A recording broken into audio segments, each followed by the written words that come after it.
if it's working all right. We are ready to stream. Okay. Hey everyone. Gonna be going through my. Oops, that's okay. That's fine. Hey everyone.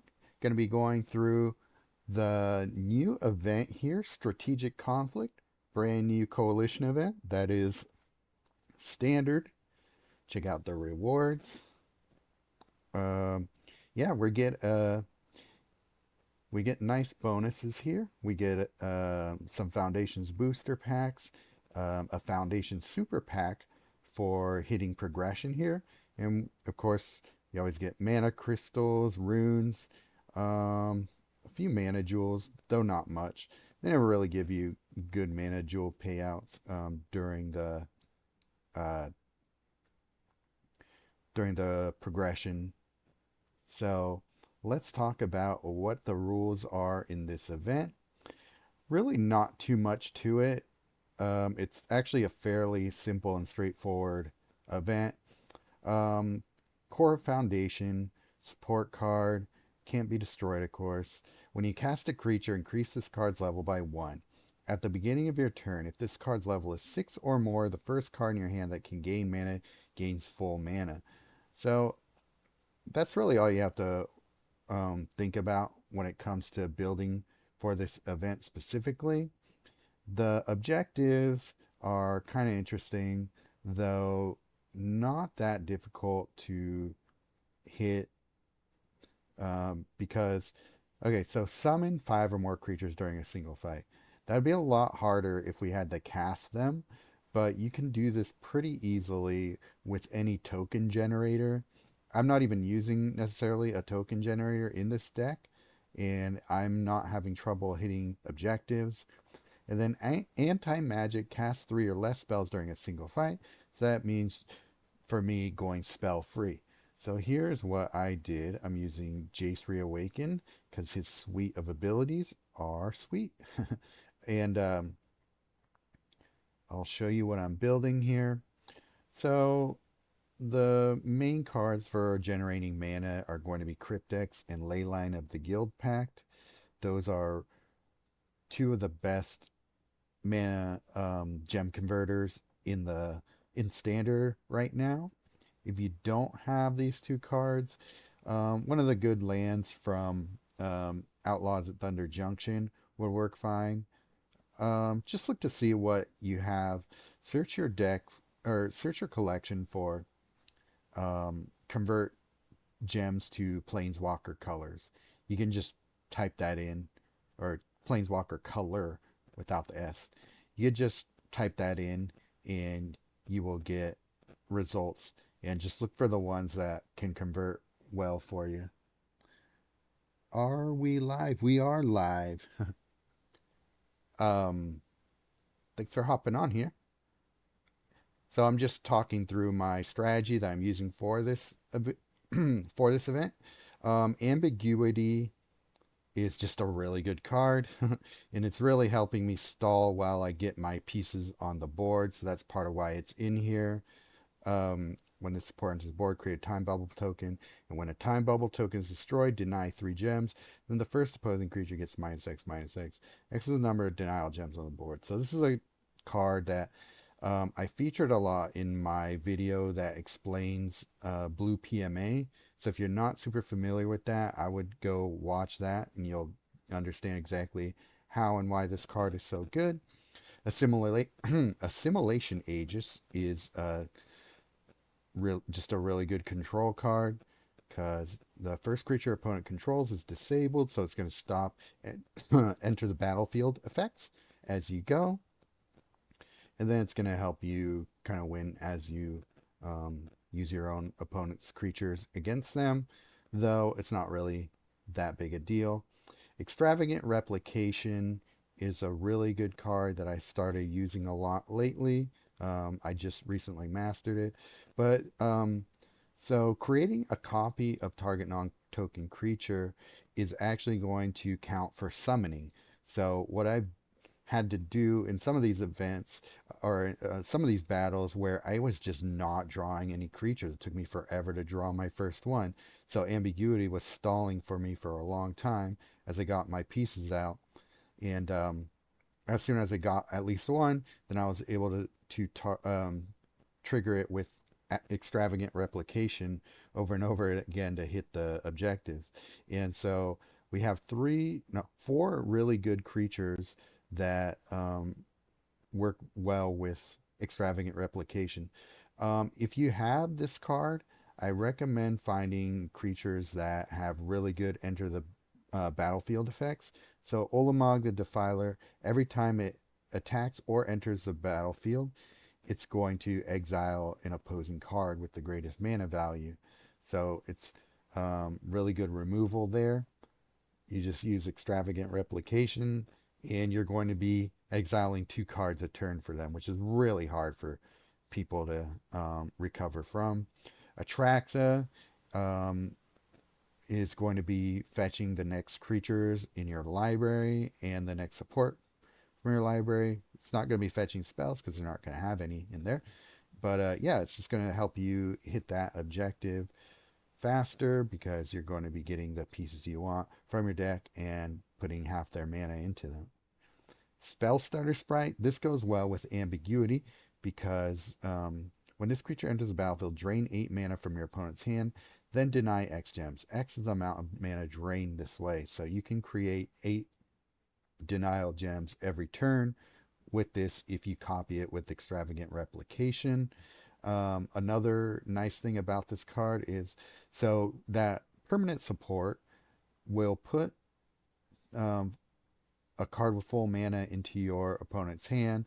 So if for whatever reason they're not able to cast it, you can use this card to drain that mana from their hand and yeah, just deny more gems that way. And that will help fuel ambiguity. And yeah, along with the blue gem conversion you're doing, that's going to get you a lot of extra mana as you go because you're just going to be converting more gems to blue when you deny them. And then Tishana's Tidebinder. This is a really good card to pair with Extravagant Replication because when this card enters the battlefield, disable target opposing creature. And that is a permanent disable. So if for whatever reason they get a bunch of creatures on the board and you're not able to remove them quickly, say with Olamog, you can stall for a while and every turn be disabling one of their creatures. So it's kind of like Sleep with the Fishes on demand. The only thing is when this creature dies, enable all opposing creatures. But by that point, if you have Olamog on the board, it's not going to matter because you're just going to be exiling those creatures that they get enabled. So it's a nice little stall tactic there. So this deck has done really well for me so far. I have had no issues. So I will show you the rest of my battles here. So we're going against Nissa of Shadowed Boughs. Don't recognize this name.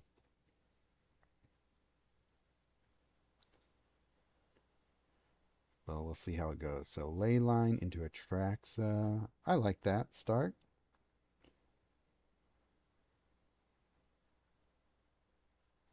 He's also got really good mana gains in blue, so that will help us get our pieces on the board faster.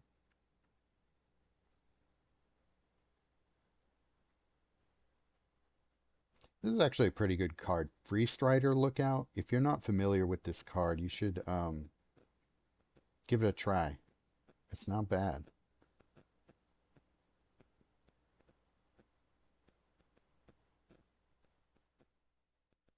Uh-oh, Shattergang Brothers. That could be an issue, but we'll see what we can do here.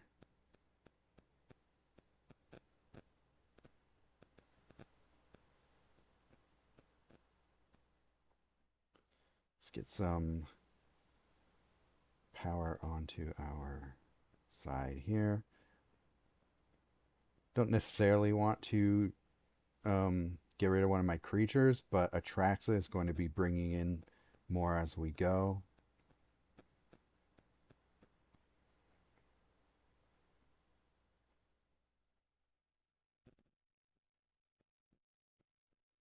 Oh, nice. I don't know what he was trying. We'll see what that was even.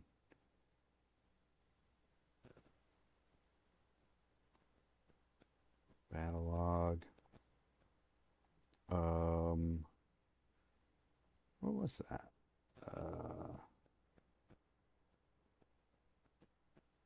Oh, Domri Raid was triggered, so target creature fights target opposing creature. So, well, that was dumb. That was our only shot at winning, probably. Oh, Greg.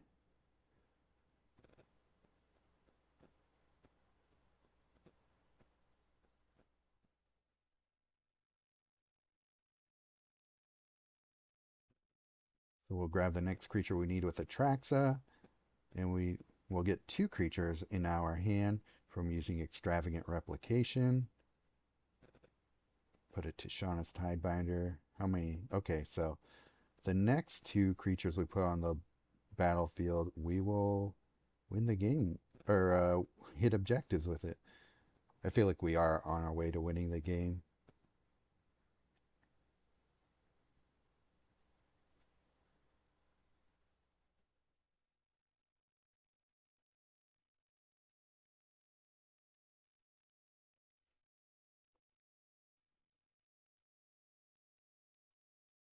Get that Aegis, making sure the Blade Coil doesn't do anything nasty to us.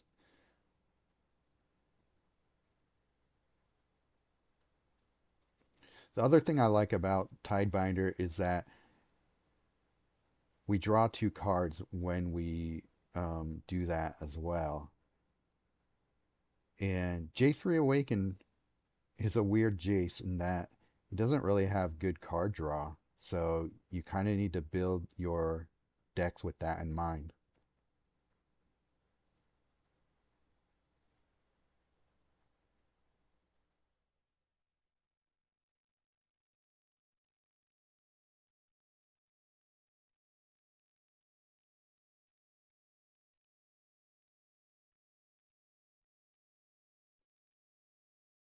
Oh yeah, and then Atraxa has lifelink, so that helps too.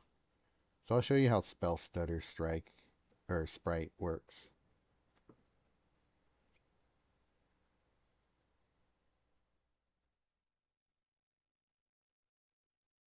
See all those gems that got denied there? And then we can use, I don't think we have an ambiguity on the board, but we could use that to our advantage with all that, all those denial gems created.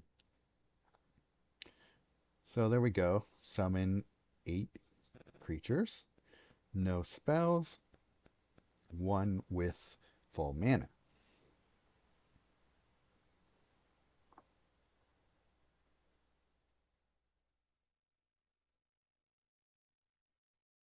Let's see if I can go perfect here. Thing about Johnny is that he can get started. He can get a fast start on you. So if we can get our pieces down before him, that'll be really nice. That's a nice little cascade to start. Brings in some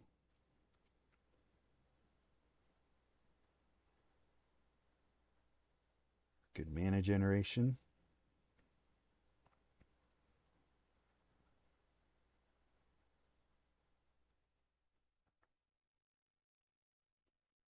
Sprite down.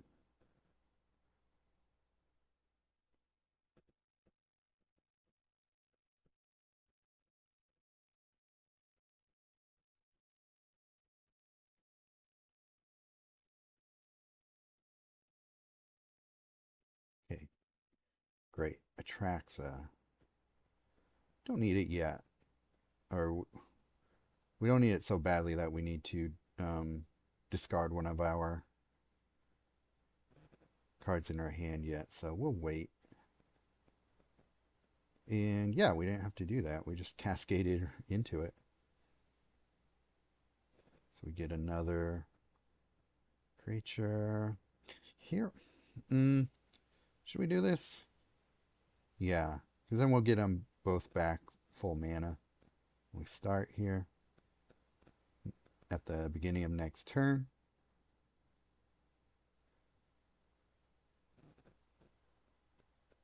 Don't want to spam that third ability before you're ready to win, because you might end up speeding the game up too much and miss objective points.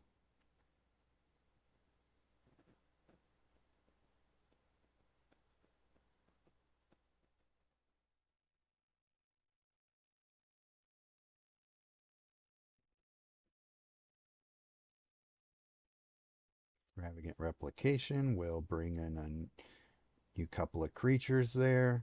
So Attrax is really good to have out. And yeah, if you have something, if you have extravagant replication and another creature that fetches creatures to your hand, that's also good. Or one that creates tokens when you um, put creatures on, or when you put it on the board, that's also a good one. And yeah, so we'll hit objectives here and just be ready to go. And try and win on our next turn here.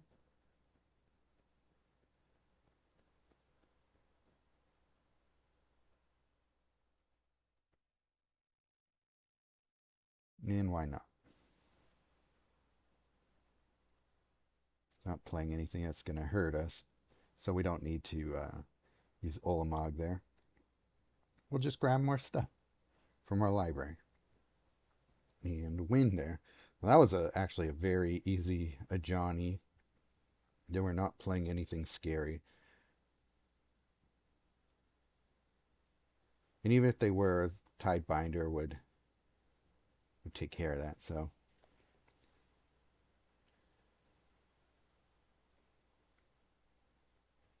two more battles and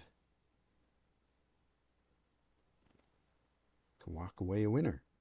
Okay, this might get a little scary. They're also not playing super hard for objectives, it seems, either. So we'll have to keep that in mind. Let's put the demo field down first, I think. Because even if they're not playing a bunch of supports,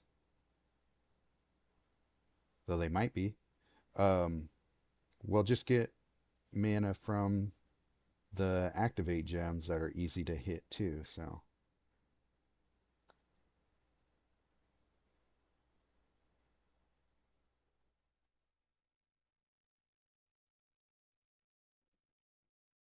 playing a lot of supports, so this is good for us.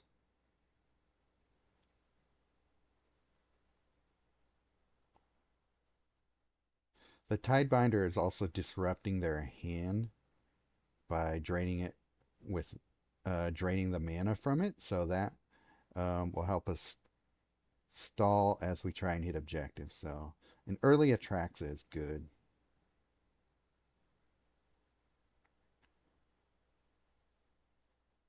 An extravagant replication, also good. We'll hold on to that ley line and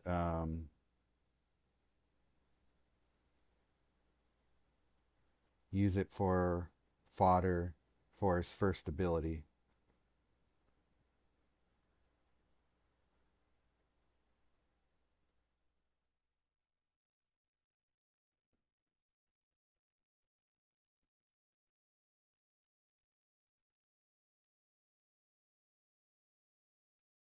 Where are we at here? Okay, we still need to summon 3 more creatures, but we're going to get this one down. And then next turn, we're going to use our extravagant replication.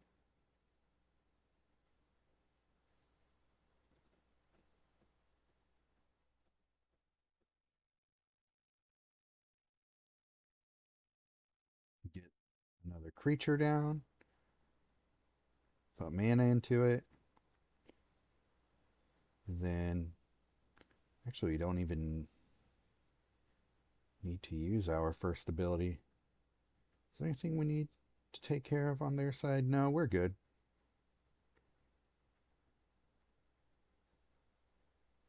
Okay, we hit objective, so we can just start using his third if we want to.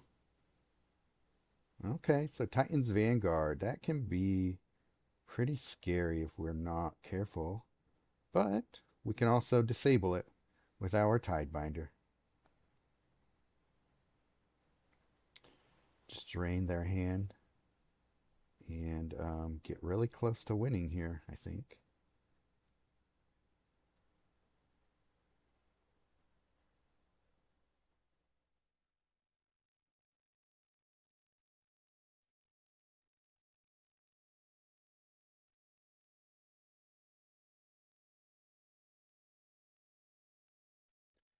So here's a fun tip with Tidebinder. This creature has to die to be able to enable a creature that is disabled. So what we can do is just switch out the Tidebinder, and um, it won't be disabled, or it won't be able to be enabled. Though if you replace it with Olamog, it will exile it anyway. So Tidebinder is a nice little stall tactic, but it's not something you want to rely on the entire time. So one more battle here, and then we go perfect. So let's see.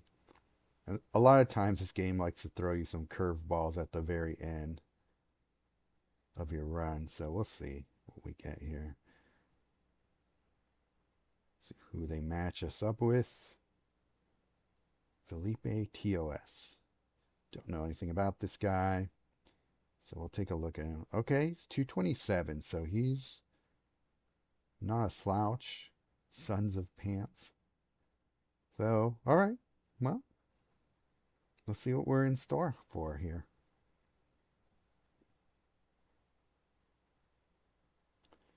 Cryptics. Okay, good start. And we cast our cryptics too, so that's awesome. Pretty good start here.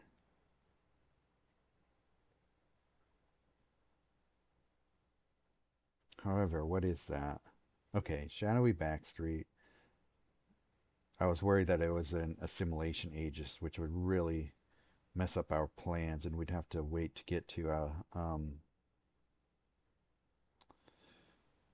our demolition field or his second ability.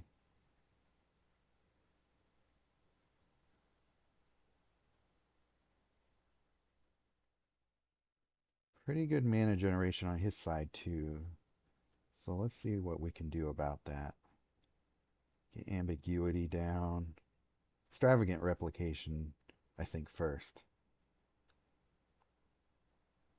And we have stuff in our hand we don't need that badly, so I think we can use his first ability actually. Ooh, that's going to be a good one. His first ability, gain X mana. X is the base cost of the discarded card, so we're going to get 25 mana for that, which is awesome. Oops, I left him a 5 match. I didn't mean to, but I think we're okay. So we are at 3 summoned creatures at this point. Nowhere near winning yet, which is good. Okay, we get Vindicator, but now he's gone. Thank you, Extravagant Replication. Spellstutter Sprite. Get us closer to our objectives. Are we there? Yeah. Oh, okay. We're at 6. Okay. We are fine.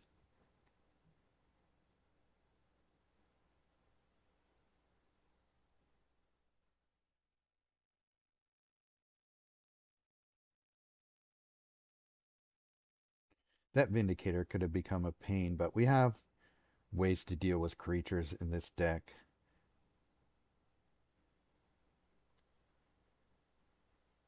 Could even just do this and Get a bunch of time bubbles from it. Not that we needed to, but it's just fun to play around sometimes if you're in complete control.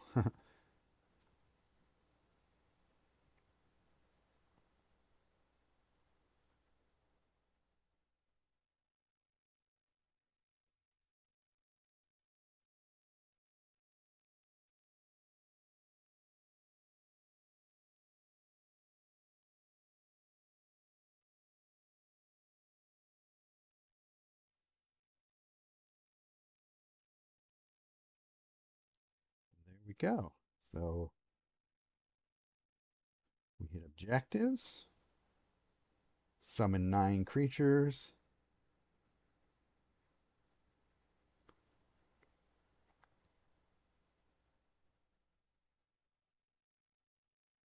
and we are now 120 out of 120. We get all of our things. So the one thing I'll say about this event, if they are able to cast a bunch of creatures, the whole gaining full mana, first card in your hand that can gain mana gains full mana, can get a little bit out of control. So that is why I liked ambiguity in here, because in case they were triggering it, they can put a card with full mana in their hand and hit a time bubble, and that card is gone. And it'll just create more denied gems that you can create time bubbles out of and then start the process again. So ambiguity is good for that. So that is one of the reasons it's in here. So, well, there you go. I hope that this playthrough gave you a sense for the type of battles you're in for. Though maybe because my deck was so dominant against my opponents, it might not. It might results may vary a bit, but um, let me know in the comments or on Discord, wherever you communicate with me best, what your strategies will be for this event, because I think there's a lot you can do with it. This is just my version that I generously borrowed from Kilroy, who had a few different ideas, but I don't think he has extravagant replication. Uh, so that's why I went that route with the creatures, but he used different ones that also offer control. So I think controlling the match while having ways to bring creatures into the battlefield is the strategy to go for this event. So good luck, and I hope to see you in the winner's circle.